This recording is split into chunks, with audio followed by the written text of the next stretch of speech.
Hello, everyone, and welcome to another edition of the GSMC College Football Podcast brought to you by the GSMC Sports Network. We have a great show for you today. It's been a little bit quiet in the college football world. I think it's the calm before the storm, if I'm being honest. So, we're going to give you guys a little bit of an update show today. We're going to start talking about spring practice, give you some updates on who's standing out across the country. Then, we're going to get into recruiting, give you a little recruiting update, all the commitments, decommitments, and where some of the top guys are kind of leaning right now. Then we're going to get into the best games of 2024. We went away for a little bit from this segment, but we are back with Week 7 and Week 8. We have all the other weeks on the YouTube page if you want to check out those videos as well. But Week 7 and Week 8 are going to be tough to beat, I'll be totally honest. And then we're going to finish it off with another Spotlight Wednesday, and today we're going to talk about the Oregon Ducks. Obviously, a huge year for Oregon, tons riding on it. Dylan Gabriel coming in from the portal was a huge addition, and we will get into all of that and what I expect from them this season. But before we jump in, I do want to remind you all we get tons of questions and comments throughout the show, and the best way for you all to get your questions on the screen and we can have a fun back and forth here is to use the link at the bottom of the screen, gsmcpodcast.net. It's a huge help not only to us here at the network, but to you all. You get to see your question or comment on the screen, bring up something that maybe I had not brought up, and maybe we can have a fun back and forth here. But let's jump right in. Spring practice is in full swing. We are getting very close to spring games. Obviously, some have already passed, like Missouri, but tons on the way. These next couple of weekends are going to be absolutely filled with college football, which you gotta love, obviously. But I had kind of scoured the internet the last couple of days trying to figure out who's kind of standing out and who you should be watching for as we go into these big-time spring games. And let's start in Auburn, Alabama, and we'll kind of bounce around the country willy-nilly here. But we touched on him last time we did this, but Cam Coleman is incredible. Everyone down there is very excited about this kid. They think he is the next big thing in Auburn, and he's going to have to be pretty much because that wide receiver room is very talented but very young. There's Perry Thompson, also another freshman, in there with him, so it's going to be a very talented room, but Cam Coleman might have to be wide receiver 1 the second he gets onto campus, and he's proving that right now. He's just incredible. He's getting rave reviews pretty much every second of every day, it feels like. So someone that Auburn fans can be very, very excited for, and as long as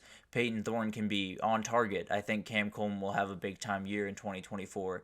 USC might actually be the most interesting update that we have for you today, although the one after this is pretty interesting itself. USC might have a quarterback battle on their hands. We had thought that Miller Moss would be the starter pretty much this whole time. He started the bowl game. He did very well in that game, so there was understanding that he was going to be the guy. But Jaden Maiava, the transfer from UNLV, jumped in, and he has played really, really well early on in spring practice, and I think that might be the talk of the town on April 20th when their spring game is, because those two guys will be able to go at it head-to-head, and we'll be able to see which one we like more. I'm sure USC fans will have both opinions. I'm sure some will be big-time Miller Moss fans. Some people will be Maiava people. But at the end of the day, I think this is going to be a really fun battle to watch. I'd still lean Miller Moss's direction just because of his comfortability in the playbook. But at the end of the day, Jaden Maiava is making his presence known very, very early on in USC.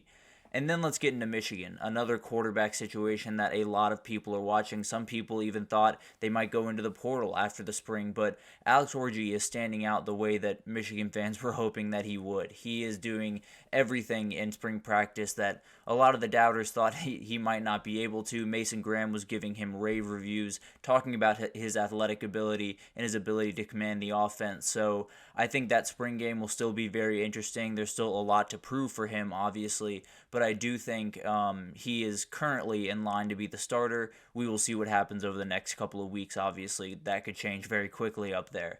But another quarterback that everyone seems to have questions about this time of year is Cam Rising at Utah, and he looks like his old self. If you're a Utah fan, that is music to your ears. Obviously, the last time that he was healthy, you were winning Pac-12 titles. So this obviously is a great sign for them. He's moving around the way that he wasn't able to a year ago. He doesn't really know what 100% is for him, so he's not really sure where he is because of that injury was so aggressive and took so much time to recover from. You're not really sure if your 100% today is the same as your 100% a year and a half ago. So he's still kind of working his way back. I think he will likely not play a lot on the spring game on the 13th because just err on the side of caution with him for the time being. Make sure that he's ready to go week one. That's the most important thing. But as of right now, it's all systems go for the Utes, so I think they feel very excited about that. Having their guy back is absolutely huge for them. And then let's go to Columbus, Ohio. We have another rave review about Jeremiah Smith, the young wide receiver coming in as a freshman. He apparently is not only carving out a spot to play on this team, but possibly even start. I thought he was going to be more rotational for them this year just because of the sheer talent in that room, but he's proving that he might just be the most talented of the group. I think he has just been remarkable during spring, and he's someone that is an absolute difference maker. If he can get on the field and be really effective while on it, it only opens the door for guys like Emeka Egbuka and Carnell Tate and Brennan Ennis to be more effective in their positions. So Jeremiah Smith doing everything that Ohio State fans were hoping that he would do in the spring so far. But let's go to Clemson. We talked about their wide receiver problem a couple of times, and it doesn't seem like it's going to be a problem too much longer. Bryant Wesco has been absolutely showing out as a freshman. This freshman wide receiver group is absolutely insane. We'll talk about another one here in just a second, actually. But Bryant Wesco coming on is absolutely huge for this team. We've talked about TJ Moore, another guy coming in that could be huge for them. We've talked about other guys in that wide receiver room, but they need an alpha, and if it needs to be a freshman, so be it. I think Bryant Wesco is obviously carving out his role there. I think he's doing a ton of things that Cade Klubnik likes, that Garrett Riley, I'm sure, likes, and if he continues to rise and can be a really go-to guy for Cade Klubnik, I think this Clemson offense can be very potent. It obviously definitely missed the mark in 2023. Cade Klubnik was not necessarily the quarterback that a lot of Clemson fans were expecting in 2023, but with Bryant Wesco coming out, with more guys getting more experience at that wide receiver position, even with someone like Bo Collins walking out the door, I think you have plenty of talent in that room for this offense to be really potent, as long as they can all put it together. But let's go to another freshman wide receiver that is making waves.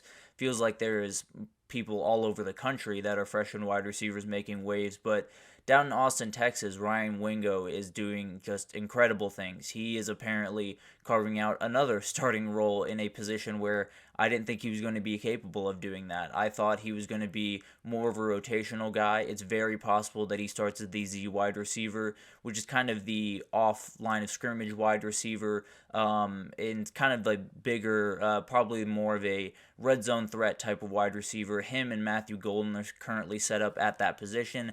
Golden's a little bit more dynamic in that sense. He can move around to a number of different positions, but I think if they have those two at the Z wide receiver for this season, it could be a crazy duo, and then just open the door for all these speedsters to do their thing. So the Texas wide receiver room is looking the part thus far, at least.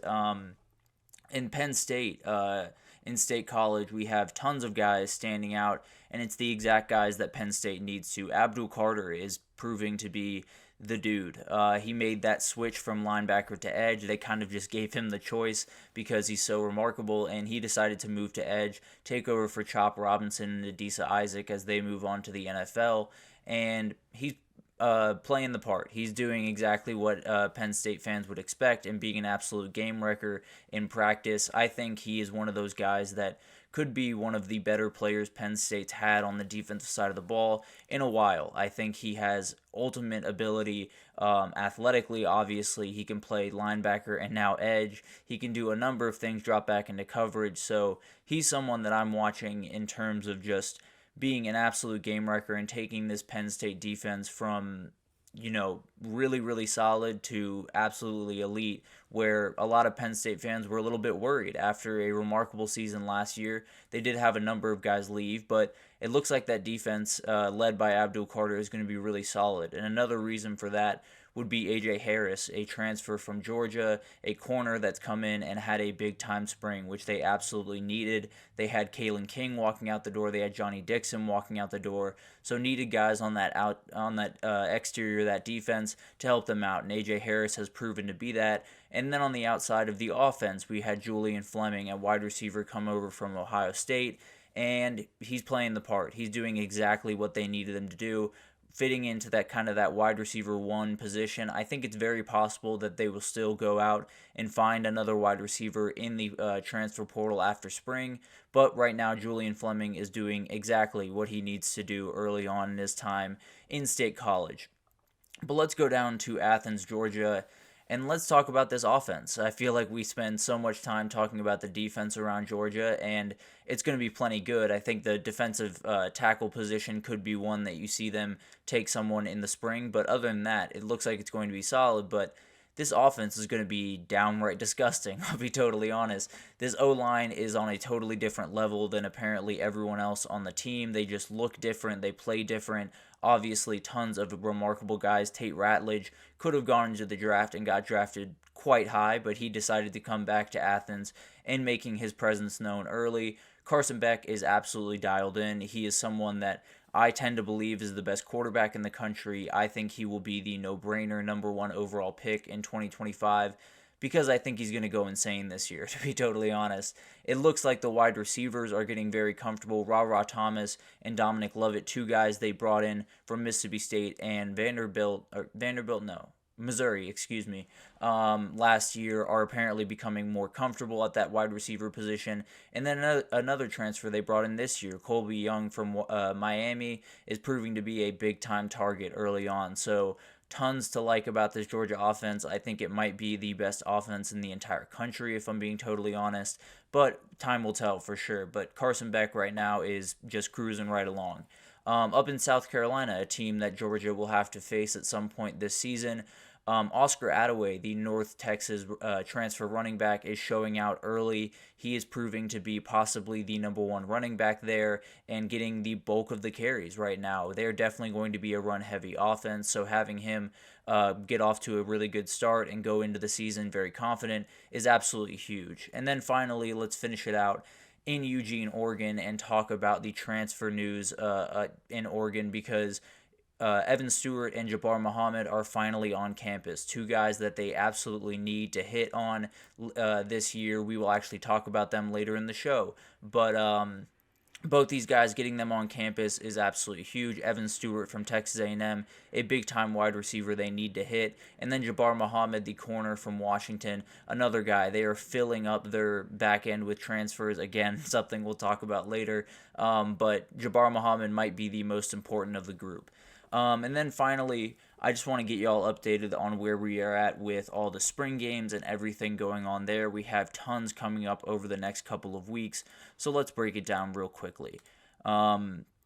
So, spring game schedule, first of all, this upcoming weekend, April 6th, you have Clemson, Auburn, NC State, and UNLV. That's kind of just a personal favorite. Love Brennan Marion's offense out there. And then April 13th, the following weekend, you have Ohio State, Florida, UGA, Kentucky, Tennessee, Utah, LSU, Penn State, Bama, Miami, and Ole Miss. So that's when everything goes crazy. That's when everything really starts to happen and we get to watch all football all the time. And then in April 20th, it continues. We have Notre Dame, Texas, Oklahoma, A&M, and USC. Tons of things to watch in that one. Obviously, we talked about the USC quarterback battle. I will definitely be watching that game. And then the following week, we have West Virginia, Oregon, UCLA, Arizona, and Colorado. So some of the former Pac-12 teams in action that day. Tons to watch. Colorado will be a very interesting one. And then we finish it off. May 2nd is Wisconsin. May 3rd is Washington. An absolutely crazy late